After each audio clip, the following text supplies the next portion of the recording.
پھر کھڑکی میں جھانکتے تلخی سے بولی، آپ کی یہ ساری لفاظی بیکار ہے کیونکہ آپ اپنے خفیہ افیئرز کا تذکرہ بہت پہلے مجھ سے کر چکے ہیں جو شاید آپ تو بھول چکے ہوں گے مگر میں کبھی نہیں بھول سکتی۔ اگر آپ کو اس تقریم کا اتنا ہی خیال ہوتا تو کم از کم میرے پرپوزل پر حامی نہ بھرتے۔ وہ اب آگے بڑھ کر ڈور بیل بجانے لگی۔ وہی جو اتنے عرصے میں پرسکون بیٹھا تھا اب اس کی کشادہ پیشانی شکنوں سے پر تھی۔ گیٹ کھلنے سے پہلے ہی وہ گاڑی آگے بڑھا لے گیا۔ حالانکہ اسے مریم پھپھو کی ناراضی کا اچھی طرح سے اندازہ تھا مگر اس وقت اس کی ذہنی کیفیت یہاں ٹھہرنے کی متقاضی نہیں تھی۔ میرا خیال ہے تم پریگننٹ ہو، ڈاکٹر زارا مجاہد نے اس کی نبض چیک کرتے ہی خوش دلی سے کہا تو نگین ہونک سی اس کا مسکراتا چہرہ دیکھنے لگی۔ میں پھر بھی چند ٹیسٹ لکھ رہی ہوں، یہ کروا لو تاکہ تمہاری بھی تسلی ہو جائے، اور ہاں ابھی سے اپنی خوراک کا مکمل دھیان رکھو۔ وہ شفاف صفحے پر ٹیسٹ لکھ رہی تھی جو نگین کو کروانے تھے اور ادھر وہ عجیب سی کیفیت کا شکار تھی۔ اگلے آدھے گھنٹے میں وہ ان ٹیسٹ سے فارغ ہو چکی تھی۔ وہ ویٹنگ روم میں آئی تو پریشان سا انس محوی انتظار تھا۔ اسے دیکھتے ہی تیزی سے اس کی طرف بڑھا۔ سب ٹھیک تو ہے نا؟ وہ جیسے اس کے تاثرات سے ہی سمجھ لینا چاہتا تھا مگر اس نئی اور عجیب سی کیفیت نے اسے پہلی بار انس سے بھی نظر ملانے سے جھکجھکا دیا تھا۔ یوں ہی چند ایک ٹیسٹ لیے ہیں ڈاکٹر نے۔ وہ بہت مدھم سی تھی۔ انس کی پیشانی پر بل پڑنے لگے۔ یہ کیسی ڈاکٹری ہے؟ کچھ تو بتایا ہوگا۔ کل ٹیسٹ کی رپورٹ مل جائے گی، اب چلیں۔ نگین نے اس کی کلائی تھامتے قدم بڑھائے تو انس اس کے ساتھ چلنے لگا۔ ہم کسی اور ڈاکٹر کے پاس چلتے ہیں، وہ کہہ رہا تھا۔ نگین کو ہنسی آنے لگی۔ گدگدانے والی یہ ہنسی اس کے اندر سے ابھری تھی۔ اس کے اس قدر غیر متوقع انداز نے انس کو متحیر کیا۔ وہ چلتے چلتے اس کے سامنے آ گیا۔ نگین کے ہونٹوں پر بہت الوہی اور جھپی سی مسکراہٹ تھی، چہرے پر تمتماہٹ جیسے وہ بہت جوش اور پرجوش ہو۔ تم مجھے بتا کیوں نہیں رہی؟ کیا بات ہے؟ وہ اب جھنجھلا گیا تھا۔ ریسیپشن پر موجود نرسوں کو مسکراتی نظروں سے دیکھتے پا کر نگین نے خفیف سا ہو کر انس کو گھورا۔ اچھی بھلی تو جا رہی ہوں آپ کے ساتھ، کوئی سنگین بات نہیں ہے، بس ذرا سی کمزوری کی وجہ سے چکر آ گیا تھا، باقی سب کل ٹیسٹ کی رپورٹ سے پتہ چل جائے گا۔ انس کو ذرا بھر بھی تسلی نہیں ہوئی تھی مگر وہ خاموشی سے اس کے ساتھ کلینک سے باہر نکل آیا۔ وہ اس کو ڈاکٹر زارا کی تشخیص بتانا چاہ رہی تھی مگر جانے یہ ڈھیر ساری جھجک اور حیا کہاں سے امڑ آئی تھی اور اس کی زبان بندی کا باعث بن رہی تھی۔ کل میں خود رپورٹ لینے آؤں گا، وہ کہہ رہا تھا۔ نگین بے ساختہ ہنسی۔ تمہارے بڑے دانت نکل رہے ہیں، میری پریشانی کا ذرا بھی احساس نہیں ہے تمہیں؟ وہ چڑھ گیا تھا، گاڑی کی رفتار کم کرتے ہوئے اسے گھورنا چاہا مگر اس طرف تو بہت ان دیکھا مگر دل پسند سا منظر تھا جس نے انس کی نگاہ کو جکڑ لیا۔ اس کی آنکھوں کی چمک، چہرے کی تمتماہٹ اور ہونٹوں پر پھیلی نہ سمجھ میں آنے والی مسکراہٹ بے حد دلکش تھی۔ انس کو بہت انوکھی اور انجان سی لگی۔ بے حد بے ساختگی کے ساتھ اس نے نگین کے رخسار پر ہاتھ پھیر کر اس کے لمس کو محسوس کرنا چاہا۔ وہ مسکراتی نظروں سے اسے دیکھنے لگی۔ مجھے لگ رہا ہے جیسے آج تمہیں پہلی بار دیکھ رہا ہوں۔ وہ بھی مسکرا دیا تھا۔ اس کے انداز میں نگین کے لیے بہت محبت اور بہت شدت تھی۔ نگین کو پتہ بھی نہیں چلا کیوں اور کس بات پر اس کی مسکراتی نظر جھلملا گئی تھی۔ انس، آپ مجھ سے ہمیشہ یوں ہی محبت کرتے رہیں گے نا؟ وہ کبھی جذباتی نہیں ہوئی تھی کیونکہ اس کی طبیعت میں الڑ پن اور لاپرواہی کا عنصر تھا مگر جانے اس پل کیسے لمحوں نے اسے اپنی گرفت میں لے لیا تھا کہ وہ بھی تجدید وفا چاہنے لگی تھی۔ انس نے اس کا ہاتھ تھام کر اسٹیئرنگ وہیل پر اپنے ہاتھ کے نیچے رکھتے شوخی سے کہا، بالکل کروں گا، حتیٰ کہ ہمارے ڈھیر سارے پوتے پوتیاں نواسے نواسیاں بھی ہو جائیں گے تب بھی تم سے یوں ہی ڈائیلاگز بولا کروں گا۔ وہ ایک دم سے جھپ گئی۔ وجود میں ایک نامعلوم سی احساس ہلچل مچا گیا تھا مگر لاکھ کوشش کے باوجود وہ انس سے ایک لفظ بھی نہیں کہہ پائی تھی۔ اسے گھر چھوڑ کر انس آفس چلا گیا تھا۔ خیریت تھی نا؟ تائی جان واضح طور پر پوچھنے میں جھجک رہی تھی۔ خود نگین بھی جھپ گئی۔ جی کچھ ٹیسٹ کروائے ہیں، کل رپورٹ مل جائے گی۔ پھر بھی کچھ تو کہا ہوگا ڈاکٹر نے؟ وہ اپنے شبے کی تصدیق چاہ رہی تھیں۔ بات یہ ایسی تھی کہ وہ متجسس ہو رہی تھیں ورنہ یوں کریدنا ان کی عادت کا حصہ نہیں تھا۔ ان کے برعکس چچی جان نے سیدھے صبح سے 2-3 سوالات خالص خواتینی انداز میں پوچھے جن کے نگین نے بہت جھجکتے ہوئے جواب دیے۔ پھر تائی جان کو معنی خیز نظروں سے دیکھنے لگیں۔ انہوں نے اٹھ کر نگین کا سر چوم لیا۔ ٹیسٹ کے تردِ تفصیل ہی معاملے کی تہہ تک پہنچنے کو کافی تھی۔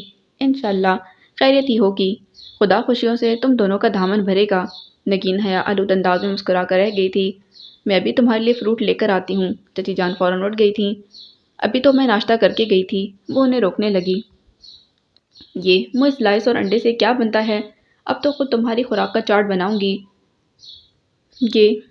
یہ نظر انداز کرنے والا معاملہ نہیں ہے، تائی جان نے محبت بھرے انداز میں اسے ڈانٹا تو ان کی شفقت کو پا کر وہ مسکرا دی تھی۔ رات بھی انس کے ذہن پر وہی رپورٹ سوار تھیں۔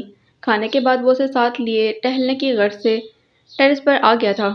مجھے تو لگتا ہے کہ یہ ڈاکٹر ہی نالائق ہے، بھلا وہ ڈاکٹر ہی کیا جو مریض کی نبض دیکھ کر مرض نہ بتا سکے، وہ ناراضی سے کہہ رہا تھا۔ آپ کی فیملی ڈاکٹر ہے جس کے بارے میں آپ یہ سب کہہ رہے ہیں۔ نگین کو اس کی بے چینی لطف دے رہی تھی۔ فیملی ڈاکٹر نالائق نہیں ہو سکتی کیا؟ وہ اسے گھور کر پوچھنے لگا۔ دیوار سے ٹیک لگا کر کھڑی ہلکی ہوا سے اڑتے بالوں کو کانوں کے پیچھے اڑستی نفی میں سر ہلانے لگی۔ خیر لائق تو وہ بہت ہے، میری نبض پر ہاتھ رکھتے ہی مرض بتا دیا تھا اس نے۔ وہ مسکراہٹ دبانے کی کوشش میں ناکام ہوئی جا رہی تھی۔ انس چونک کر اس کی طرف پورے دھیان سے متوجہ ہوا۔ کیا بتا دیا تھا اس نے، اور تم نے کیوں نہیں بتایا؟ وہ پریشان ہونے لگا۔ آپ کو بتانے سے بھلا کیا ہو جاتا؟ نگین کو اس کی پریشانی نے لطف دیا، چہرے پر مسکین سی مسکراہٹ سجا کر بولی تو وہ وحشت زدہ سا ہونے لگا۔ کیا کہا تھا اس نے نگی؟ یہی کہ اب میں چند دنوں کی مہمان ہوں۔ اس نے خود پر بمشکل سنجیدگی طاری کی تھی۔ یہی تھا کہ انس کو پریشان دیکھ کر لطف لے گی، مگر اس کی بات کے جواب میں انس کے چہرے پر پریشانی کے سے تاثرات چھا گئے تھے۔ وہ بے یقینی اور صدمے کا شکار تھا۔ تب نگین کی ہنسی چھوٹ گئی۔ مذاق کر رہی ہوں میں؟ اور اگلے لمحے جو ہوا وہ نگین کے لیے ناقابل یقین تھا۔ انس نے اس کے منہ پر تھپڑ دے مارا تھا۔ بھاری مردانہ ہاتھ نے اس کا دماغ جھنجھنا کر رکھ دیا تھا۔ وہ اس قدر بے یقینی کی کیفیت میں گھری کہ رونا بھی بھول گئی، اور اسے اگلے پر انس نے اسے اپنے باہوں میں بڑھ لیا تھا۔ تم ساری عمر یوں ہی جاہل رہو گی، ہمیشہ شوہر کا دل دھڑکانے کے بجائے دل دہلانے والی باتیں کرتی ہو۔ وہ اسے شانوں سے تھام کر سامنے کرتا کہہ رہا تھا، مگر نگاہ اس کے رخسار کا طواف کر رہی تھی، جہاں وہ بے اختیار ہی اپنے ہاتھ کا پرنٹ چھاپ بیٹھا تھا۔ وہ یقیناً اپنی اس بے اختیارانہ حرکت پر سخت پشیمان تھا۔ نگین اس مسخری کیفیت سے نکل کر غصے میں گھر گئی تھی، مگر اس غصے پر بھی بے یقینی غالب تھی۔ آپ نے مجھے تھپڑ مارا، اور تم نے جو میری جان نکال لی تھی وہ کیا؟ وہ اپنے صفائی پیش کرنے کے سے انداز میں بولا تھا۔ میں نے ذرا سا مذاق کیا تھا اور آپ نے مجھے اسے مارے دکھ کے رونا آنے لگا۔ دل تو اب تک بے یقینی کی زد میں تھا، بھلا انس ایسی حرکت کر سکتا تھا، مگر رخسار سے اٹھتی ٹیسیں حقیقت کا یقین کرنے پر مجبور کر رہی تھیں۔ ایسا محبوب شوہر بھلا اس کی جھلملاتی آنکھوں میں انس کا دل ڈوبنے لگا تھا۔ وہی تو میں کہہ رہا ہوں، تمہیں مذاق کا بھی سلیقہ نہیں؟ مذاق میں بھی ایک رومانس ہوتا ہے۔ اس کے رخسار پر نرمی سے ہاتھ پھیرتے کہا تو وہ چہرہ پھیرتے ہوئے غصے میں بولی، ہر بات میں رومانس ہوتا ہے، اس تھپڑ میں کون سا رومانس تھا؟ انس نے سنجیدہ ہوتے ہوئے اسے شانوں سے تھام کر خود سے قریب کیا تھا۔ اگر محسوس کرو تو اس تھپڑ میں بھی رومانس تھا۔ تمہارا یہ بیہودہ سا مذاق میری جان نکال کر لے گیا تھا۔ پل بھر کے لیے مجھے یوں لگا جیسے میں بالکل بے جان ہو گیا ہوں۔ اس کے بعد تمہاری ہنسی مذاق کا اعتراف، یہ تھپڑ میری بدترین ذہنی کیفیت کا غماز تھا۔ اس دکھ اور تکلیف کا ریئیکشن جو تمہارے اس مذاق نے مجھے پہنچائی، میں ایک پل میں تم سے دور نہیں رہ سکتا، اور تم دائمی جدائی کی بات کر رہی تھی۔ ابھی تک تو ہمارے پیار کی ایک بہار بھی نہیں گزری نگی، آئندہ کبھی مذاق میں بھی ایسا مت کہنا۔ اس کے بے حد محبت سے بوجھل لب و لہجے نے نگین کو بہت متاثر کیا تھا۔ اس کی محبتوں پر دل تفاخر سے بھرنے لگا۔ اب جان بوجھ کر منہ بسوڑتے ہوئے بولی، لیکن اس کا یہ مطلب تو نہیں نا کہ اتنی پیاری بیوی کو اتنے ظالمانہ طریقے سے سمجھایا جائے۔ ابھی تک میرا گال سنسنا رہا ہے۔ آئی ایم سوری، مگر چونکہ قصور میرا ہے، درد میرا دیا ہوا ہے تو دوا بھی میں ہی لگاؤں گا۔ اس کی نگاہوں کا پیار اور نرمی اس کے لب و لہجے میں سمٹ آئی تھی۔ وہ آئی تو مریم پھپھو کی تیمارداری کے خیال سے تھی، مگر ان 7 دنوں میں انہوں نے اسے صحیح معنوں میں گھن چکر بنا کر رکھ دیا تھا۔ صبح سے لے کر شام تک نہ صرف دہا کو کچن میں گھسائے رکھتی، بلکہ خود کسی سخت گیر میڈم کی طرح اس کے سر پر سوار رہتی۔ میرا بچہ بہت خوش خوراک ہے، میں چاہتی ہوں کہ تمہیں اس کی پسند کی ہر ڈش بنانی آ جائے۔ وہ معید سے متعلق کہتی تھیں۔ زحا کا حلق تک کڑوا ہونے لگتا۔ جی چاہتا ایپل پائی میں چینی کی جگہ نمک یا مرچیں بھر کر جھونک دے۔ اب اگلے چند ماہ تک آپ زحا کی شکل کو ترسیں گی، یہ نہیں آنے والی ادھر۔ عماد اس کی ضرورت سے لطف اٹھا رہا تھا۔ یقین جانیں عماد بھائی، میں دنیا کی وہ واحد لڑکی ہوں جس کی بیک وقت 3 ساسیں ہیں، ایک امی جان، ایک تائی جان اور ایک پھپھو۔ زحا عاجز آ چکی تھی، مگر عماد مزے میں تھا۔ روزانہ ہی ایک اچھی ڈش کی رونمائی ہو رہی تھی۔ ویسے زوئی، اب تو وثوق سے کہہ سکتا ہوں کہ اگر معید کی وکالت ٹھپ بھی ہو گئی تو تم اسے ہوٹل کھولنے کا مشورہ دے سکتی ہو۔ ماما تو تمہیں پرفیکٹ کوک بنا کر ہی واپس کریں گی، بڑی مشکل سے تم ان کے ہاتھ لگی ہو۔ عماد اس کی بنائی ہوئی بریانی کھاتا توصیفی انداز میں کہہ رہا تھا، آپ کو مجھ سے کیا ہمدردی ہونی ہے، آپ کی تو زبان کا چسکا پورا ہو رہا ہے۔